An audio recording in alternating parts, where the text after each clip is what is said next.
그래서 보험사들은 병리과 의사들의 의견만 듣고 안보험금을 거부했는데 금감원이 방금 말한 그 대법원 판결례를 인용하면서 그 방광한 분쟁도 주치의가 작성해준 진단서에 그 코드대로 보험금, 안보험금 줘라. 이런 결정을 내린 거죠. 결국 공식화한 거예요. 대법원 판례를 금감원도 받아들여서. 그럼 지금 보험회사들이 이 부분을 인정하고 있느냐? 그럴 리가 없잖아.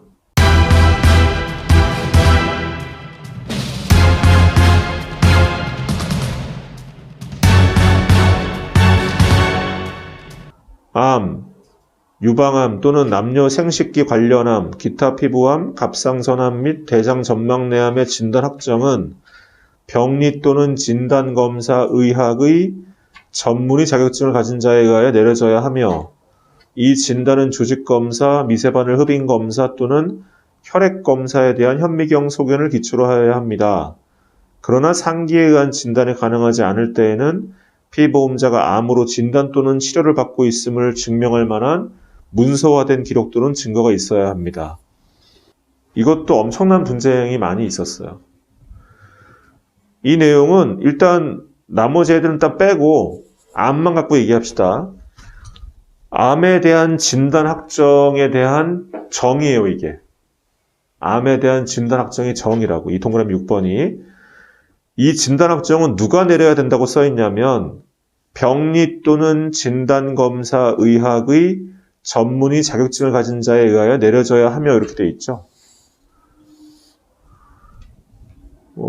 이 부분 때문에 수십 년간 보험업계 또는 법원조차 금감원도 암에 대한 진단 확정은 병리과 전문의가 내리는 거다. 병리의사가 내리는 거다. 이렇게 이해되어 왔어요. 약관이 이렇게 돼 있었으니까. 병리 또는 진단검사 의학의 전문의 자격증을 가진 자에 의하여 내려져야 한다. 암에 대한 진단 확정이. 그래서 이게 실무에서는 어떤 식으로 이제 보여졌냐면 소비자가 아무리 자기를 진료한 주치의가 당신은 암입니다 라고 진단서에 C코드를 적어줘. 그걸 보험회사에 갖다 줘도 보험회사가 암보험금을 안 주는 거야. 안 주고 뭐라고 하냐면 조직검사 결과지를 보완해 주세요.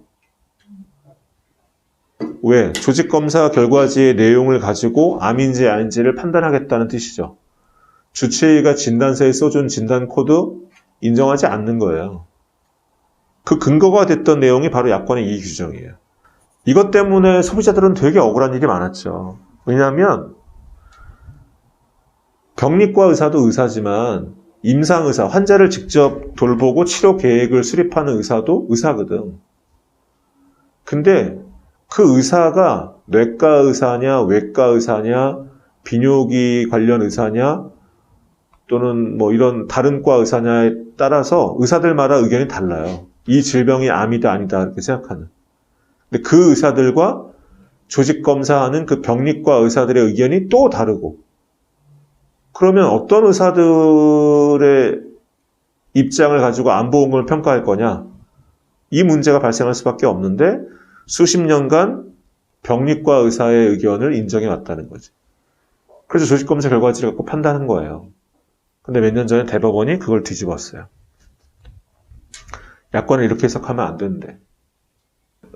이 대법원 판결은 2018년인가요? 19년에 나왔는데 그 판결문도 나중에 공부할 건데 직장유암종 관련된 분쟁권에 있어서 이제 대법원 재판이 대법원 판례가 좀 많이 있어요. 그 중에 하나인데 거기에서 이제 이런 얘기를 해요. 보험 약관에 의하면 소비자가 암보험금을 받으려면 이 질병이 암이라는 진단을 받아야 돼요. 근데 아까 우리 봤지만 이 계약에서 암은 어디에 있는 질병을 말한다고 했지? 이 계약에서 암이라면 어디에 있는 질병? 별표 5번 대상에 대한 악성 신생물 분류표에서 정한 질병이잖아. 근데 그 별표 5번에 뭐라고 써 있어요? 표에 보면 질병명 있고 옆에 뭐 있어? 코드 써 있고. 결국 거기에 해당해야지 암보험금을 주는 거 아니에요? 맞죠? 근데 병리과 의사는 조직검사 결과지에 질병명과 코드를 적지 않아요. 그건 누가 적어?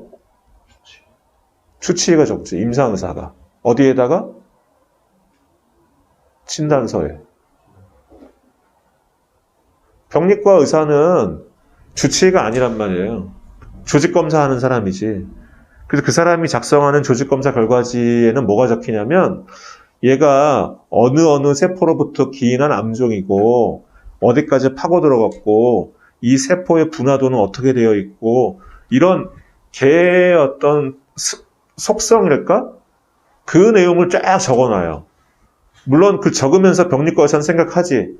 아, 이건 우리 과에서 보기에는 우리가 병리학적으로 보기에는 이건 악성암이야. 또는 경계성 종양이야. 상피내암이야. 이렇게 생각은 해요. 병리과 의사가. 그러나 약관에서 정한 무슨 암, C 몇 번 이런 걸 적어놓지 않는다는 거야.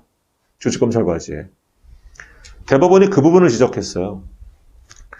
약관의 이 부분을 보험회사는 지금 암에 대한 진단 확정은 병리과 전문의에 의해 내려져야 한다. 그래서 주치의의 진단 인정하지 않고 병리과 의사가 작성한 조직검사 결과지를 가지고 암보험금을 평가해야 된다고 보험회사가 주장을 하는데 보험회사 주장이 옳다고 보고 약관을 그렇게 해석을 하면 소비자는 어떤 일이 벌어지느냐?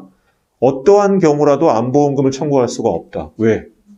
조직검사 결과지에는 진단명과 코드가 적혀있지 않으니까. 근데 이 보험 약관에서는 별표 5번 대상에 되는 악성 신생물 분류표에서 정한 질병을 암이라고 한다고 적혀있어. 그러면 어떤 질병이라고 써있고 그 옆에 코드 적혀있는 거를 가지고 암보험금을 청구하라는 뜻인데 조직검사 결과지에는 그런 내용이 들어있지 않다는 거죠. 그러면 암보험금을 어떻게 청구하냐 대체 소비자가. 이 현실적인 문제를 지적을 했어요. 대법원이. 사실 맞죠. 약관에 그렇게 되어 있으니까. 그러면서 우리나라 의료법 얘기도 해요. 우리나라의 의료법상 어떤 환자에게 질병명과 질병 코드를 특정 지어줄 수 있는 사람은 그 환자를 진료한 임상의사, 주치의밖에 할 수 없다는 거예요. 그렇다면 약관의 이 부분을 소비자가 암보험금을 청구할 수 있는 가능성까지 염두에 두고 해석을 하려면 어떻게 해야 되느냐? 병리과 의사가 작성한 조직검사 결과지도 검토하고 누가? 임상의사, 주치의가. 조직검사 결과지도 검토하고 환자의 다양한 검사 기록과 상태까지 감안해서 최종적으로 진단서에 질병명과 코딩을 기재했다면 누가? 임상의사가. 그랬다면 그게 바로 병리학적 진단이다. 그리고 그게 바로 암에 대한 진단 확정이 있었다고 보아야 한다. 굉장히 합리적이죠. 논리적이고. 따라서 이 약관의 이 부분을 해석하는 것이 방금 말한 대로 조직검사 결과까지 감안해서 주치의가, 임상의사가 진단서에 쓴 거, 코딩한 거, 그게 암의 진단 확정이고 그게 병리학적 진단이야. 이렇게 해석해야 되는 거예요. 그 판례가 나왔고 그 후 금감원이 방광암 분쟁 조정 결정을 통해서 그 판례를 공식적으로 금감원도 인정을 했어요.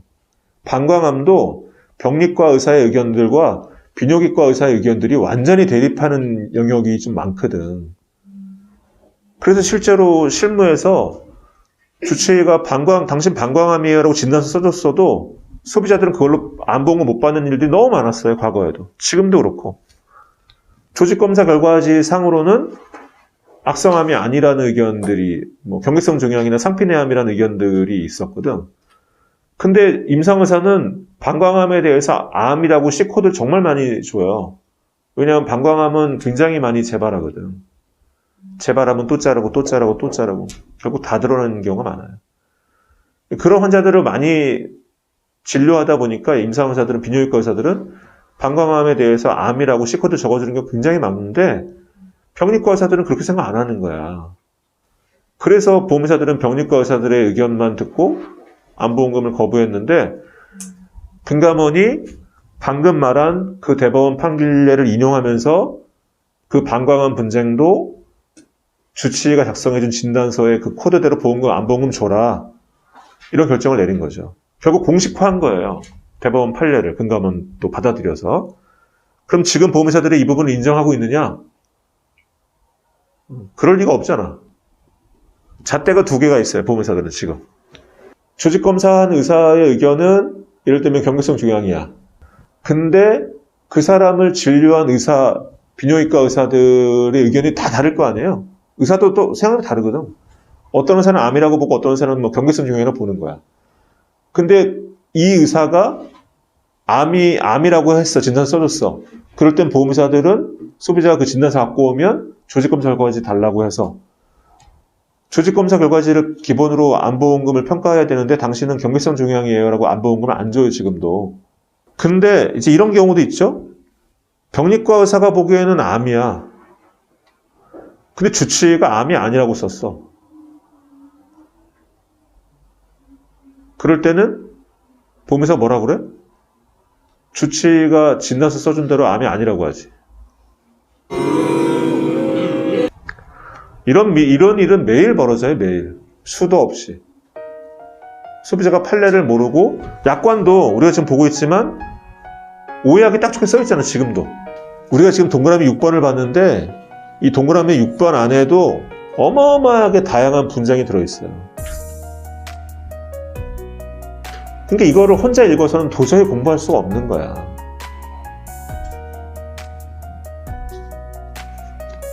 전혀 안 보면 아무것도 알 수 없고 들여다봐도 알 수 없고 그런 거지.